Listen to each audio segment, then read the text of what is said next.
Oh la famille, bravo. Ça s'écrit, bravo. Bravo, bon c'est pour moi, je bats ton père, j'aime, bats ton père, sans haut, sans moyen, c'est ça que je veux te dire. Bravo, bon coup. La famille, faut que je m'exprime sur ce que Gérard Couillon il est allé me dire. Ou Gérard Collomb, qu'on ne me mette pas une procédure au cul, j'ai assez de problèmes. Regardez monsieur, j'ai les yeux fermés, je viens de finir ma journée de travail, je suis KO frère.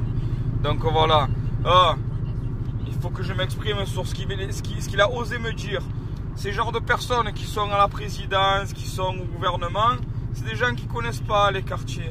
C'est des gens qui n'osent même pas y mettre un pied dans le quartier pour aller acheter leur dose de cocaïne, d'héroïne, de shit ou n'importe quoi. Ils envoient des coursiers, frère. Ils envoient des intermédiaires parce qu'ils y vont même pas eux chercher leurs conneries là-bas. Donc tu me fais croire à moi, Gérard Collomb, que soi-disant tu vas hisser le drapeau de la République française dans tous les quartiers. Mais est-ce que tu te rends compte comment ça va faire mal aux gens qui sont vraiment patriotes de ce pays de voir ces drapeaux découpés, brûlés, déchirés, arrachés, jetés? Pourquoi? Parce que tu n'es pas en Amérique, gros. Il n'y a pas la ferveur du pays. Il n'y a pas ce patriotisme que les Américains ils ont envers leur pays. Tu vois très peu de personnes qui accrochent le drapeau français dans leur balcon, dans leur pavillon, un peu où tu veux. Il n'y a personne. Personne. Il y a eu un élan là. Un élan, c'est le football qui a réuni, c'est pas la France. C'est le football qui a réuni la France, mais c'est pas la France qui s'est réunie pour son pays. Voilà. Donc il faut arrêter les bêtises. Moi la question que je me pose aujourd'hui c'est, est-ce que toi tu t'es dit une seule fois dans ta tête, est-ce que ça va être crédible si je dis que je renforce les policiers? Ben c'est bien, tu as dit que tu vas renforcer à Grenoble, c'est très bien frère. Tu vas renforcer les policiers, les effectifs, tu vas les renforcer, c'est très bien. Mais j'ai une question par rapport à tous ces effectifs. Ils ne cessent de réduire tous les jours. Et vous soi-disant, vous les augmentez, vous allez les mettre un peu plus présents de partout. Comment tu vas rendre les gens encore plus présents de partout alors qu'il y en a de moins en moins? Comment tu vas faire comprendre à la jeunesse qui s'en fout complètement du costard, hein, parce que voilà, l'habit de policier aujourd'hui c'est un simple habit. Il n'y a que les terroristes qui veulent leur peau. Mais au final, les jeunes de quartier se disent quoi? Eux ils sont là, c'est pour m'emmerder, il va pas me laisser faire mon business tranquille. C'est quoi son business? C'est rien que faire du vélo sans casque. Faire du scooter aussi sans le casque. Mais il y a plein de trucs. Le jeune qui va sortir avec sa voiture, peut-être qu'il est en galère, il n'a peut-être pas payé son assurance ou il n'a pas encore assuré, mais il a envie d'aller promener. Il prend ses risques, il prend ses responsabilités, mais on va aller l'emmerder à lui. Mais c'est pas ça la délinquance. C'est pas ça la délinquance. Donc si vous postez dans les quartiers, vous allez faire simplement ce que je viens de vous dire. Regardez les gens qui sont là, s'ils ont le téléphone au volant, s'ils ont la ceinture, on va mettre un peu des PV, au passage on récupérera un billet. C'est ça, ça va servir à ça là, de blinder les quartiers de Condé. Donc il faut arrêter un peu les bêtises, hein, pour moi. Pour la simple et unique raison que même si toutefois tu augmentes tes effectifs, si toutefois tu arrives à te dire on ne va pas se focaliser sur ça, on va essayer de faire de la médiation. Voilà, aujourd'hui c'est de la médiation qu'il faut. Aujourd'hui toutes les associations, elles perdent des aides tous les jours, les associations sportives. Bien sûr qu'il y a beaucoup de magouilles avec les associations. Bien sûr qu'il y a beaucoup de personnes qui vont créer des fausses associations pour sortir les jeunes et récupérer les aides de l'État. Donc toutes les personnes qui ne le savent pas, bien sûr que maintenant vous êtes au courant. Donc il y a plein de trucs qui vont faire qu'on peut aider les personnes à être un peu plus cool, tu as vu, à aimer un peu plus la vie. Mais seule chose, c'est que moi dans le quartier où j'ai grandi, ils ont refait 5 fois le stade. 5 fois ils ont refait le stade. Tu entends ce que je te dis? Mais 5 fois, ils ont fait de la merde. Pas une seule fois, ils ont mis un City Stade qui va coûter peut-être 36 000 € une fois à l'achat. La pause, on va en avoir pour 20 000. Voilà, on balance 50, mais l'autre chose, il tient 10 ans. En fer, quelque chose, voilà, comme il y a dans certains quartiers. Eh bien, dans le mien, ils n'ont pas fait. Donc, dans le mien, on ne peut plus jouer au foot. Mais dans les autres, c'est la même chose. Il y a plein de quartiers comme ça. Il n'y a plus de jeux. Il n'y a plus de jeux pour les enfants. Il n'y a plus de balançoires comme à l'époque. Parce que c'est dangereux. Oh les gars, je sais plus, je comprends pas.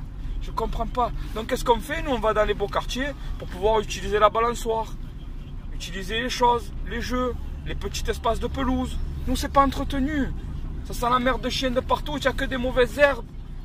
Donc voilà, tu peux pas aimer ton quartier, tu peux pas aimer ta ville, tu peux pas aimer... Il y a tout qui fait que... Après, il y a les problèmes d'argent.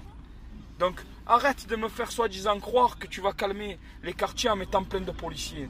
Tu vas juste venir récupérer un peu de billets. Et si toutefois, comme je t'ai dit, tu te dis, eh ben, on ne met pas d'amende, on est vraiment là pour faire de la présence, juste pour veiller qu'on ne brûle pas notre drapeau, c'est très bien.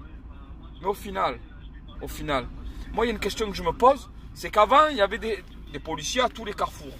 Ils étaient là, ils mettaient des PV si tu brûlais le feu rouge. Si tu roulais trop vite, c'était avec leurs jumelles. Si tu conduisais sans la ceinture, etc. Donc toutes ces choses-là, avant il y avait des policiers qui servaient à ça, qui contrôlaient en fonction des plaques, se dire cette voiture, à l'œil, elle a plus de 4 ans, ou hop, contrôle technique. Donc voilà, toutes ces choses-là, tu te dis, il y avait une nécessité de ces gens-là qui étaient postés, ces agents qui étaient un peu de partout. Aujourd'hui, ils ne sont plus là. On a tout automatisé. Les radars, les feux rouges, les PV même, stationnement, il y a des voitures qui scannent les plaques. Toutes ces choses-là, il y a tout qui est automatisé. Donc, au final, les effectifs qu'il y a, qu'est-ce qu'ils font aujourd'hui? Ils vont répondre aux violences conjugales aussi. Je ne dis pas qu'ils font rien. Mais je dis qu'aujourd'hui, les CRS, ils sont dans leur caserne, ils sortent que les soirs de match, que les soirs de grosses manifestations. Sortez-les. Dans les quartiers, là, quand vous avez commencé à vouloir faire tomber les réseaux, vous les avez mis, les quartiers les moins costauds et les plus faibles, je dirais. Ils ont arrêté, voilà, ils ont arrêté de vendre de la drogue. Donc ça a marché, tu vois, de faire ça. Mais le problème, il n'est pas là. Il n'est pas de... C'est qu'ils sortent de leur confort. Donc ils sont pleins de muscles, pleins de machins. Ils sont là, quand ils sortent, il faut qu'ils sévissent. Et au final, qu'est-ce qui se passe? Au final, qu'est-ce qui se passe? Tu te retrouves avec l'obligation de leur amener la gamelle et de manger dans leur camion.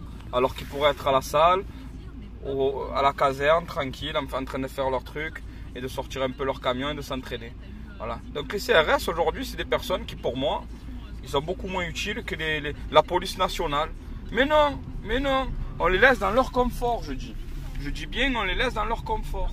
Faut pas les déranger. Voilà. Donc pour moi, il y a beaucoup de problèmes. Et comme je dis, après, on en reparle encore, j'en ai parlé ce matin. Durcit la justice et ça sera beaucoup plus simple pour eux de les prendre par le col et leur dire, écoute, 2 avertissements et on coupe les allocations à ta mère. Et oui. Donc voilà, tu vas être... La maman déjà, elle va plus le laisser sortir, le petit de 13 ans. Et oui, parce que là aujourd'hui, il y a plein de trucs comme ça qui se passent. Ils te disent qu'il dit délinquance, pas délinquance. Mais tu touches aux aides sociales de la famille, tu retrouves 2 fois au commissariat, on coupe les aides de la maman. C'est réglé, frère. En 2-2. Et quand c'est un peu plus vieux, tu prends, tu dis écoute, tu viens pas pour casser les couilles pour des broutilles, pour des petites conneries, tu nous laisses tranquille. On fait, voilà, on n'est pas parfait. On a déjà nos problèmes, je dirais, d'argent dans les quartiers. Que tu vas pas commencer à me mettre des problèmes de PV en plus qui vont encore m'aggraver ma situation financière. Donc tu prends, pour ces jeunes-là, tu leur dis écoute, 1, 2 avertissements, le 3e, qu'est-ce qu'on fait? Travaux d'intérêt généraux. Marseille, là, il y a de partout à nettoyer. Comme je disais encore ce matin, graffiti, les papiers de partout, on est des crasseux, on jette. Ma ville propre, Marseille propre, mais tu es fou, frère. On jette tout par les fenêtres. Il y en a du travail pour les gens qui font des conneries. Voilà. Tu les encadres, tu mets 2 agents municipaux avec un bus, tu les jettes sur des secteurs. Et voilà. Si tu fais pas, eh ben, tu prends 2 fois, 2 avertissements, une amende de 3 000 €, un truc comme ça. Il y en a des trucs à faire, les gars. Durcissez la justice. Et pour les violeurs, peine de mort. Pour les gens qui tuent, peine de mort. Voilà, c'est réglé. Ta France, elle va rouler droite, net, elle va tourner. Donc, tu sais quoi, V? Elle est un peu longue, cette vidéo. Désolé pour la lumière, mais c'est le soir, il fallait que je te parle maintenant, là, je suis énervé. Donc voilà, bravo et bon coup. Si ça te convient, c'est bien. Si ça te convient pas, ben, explique-moi pourquoi. Et ne me compare pas à Bengous.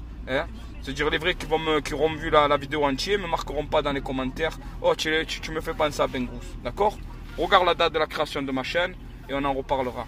C'est sorti avant la vidéo de Farid la Morolade. Alors bravo et bon coup, mon cousin, ça c'est pour moi. Ciao la famille.